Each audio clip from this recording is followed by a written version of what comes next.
Hei juuratudeng! Tere tulemast põnevasse Masterclass programmi, kus istud ise advokaaditoolil, et aidata meie klientidel, meie inimestel ja kogukondadel areneda. Just see on ka globaalselt Evershed Sutherlandi eesmärk. Aga asume seda nüüd täitsma ja vaatame, millise mure lahendamisel saame klienti aidata.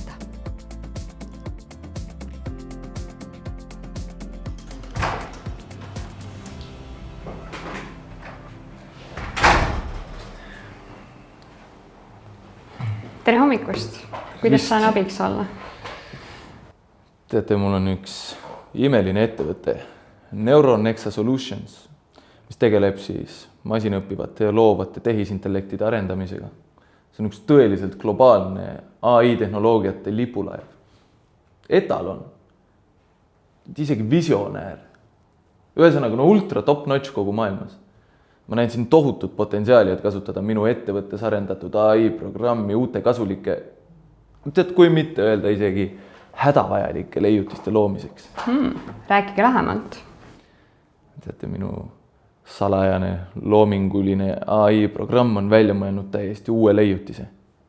Masinõppiv NFT-masin, mis võtab oma eriliste turbohüpersoonik sensoritega siit meid ümbritsevast keskkonnast sisendi ja loob selle põhjal koheselt täiesti enneolematu ja originaalse NFT. No lihtsamalt öeldes, masin loob iseseisvalt digitaalset kunsti. Kasutaja võib ka ise loodava NFT jaoks seada erinevaid parameetreid ja osaleda siis lõpliku NFT loomise protsessis, aga tegelikult saab minu masin sellega suurepäraselt ka täiesti iseseisvalt hakkama. Minu AI-programm on valmis kirjutanud tarkvara NFT masinas sisalduva erilise tehnoloogia jaoks ja nüüd oleks seda vaja kiiremas korras patendiga kaitsta. Kas patendi puhul piisab, kui patent on registreeritud vaid Eestis või tahaks ka Eestist laiemalt? Eestis. Ei. Igal juhul Euroopa. Teate, ausalt öeldes see programm on niivõrd eriline, niivõrd enneolematu, et seda ei ole mitte kusagil mujal maailmas. Nii et tegelikult tuleks seda üle terve maailma kaitsta. Aga alustame esialgu Euroopast, aga seda oleks vaja kiiresti. Sest et minu äripartnerid ootavad juba kannatamatult, et saaks masinat kasutama hakata. Hästi, võtame patenditaotluse registreerimise kiiremas korras töösse.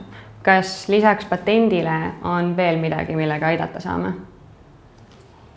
Jaa.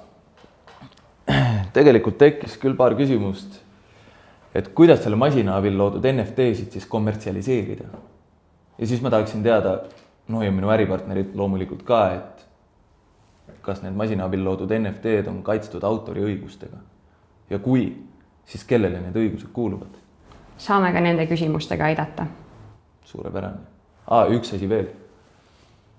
Tahaks maksta bitcoinides. Loodan, et see ei ole probleem.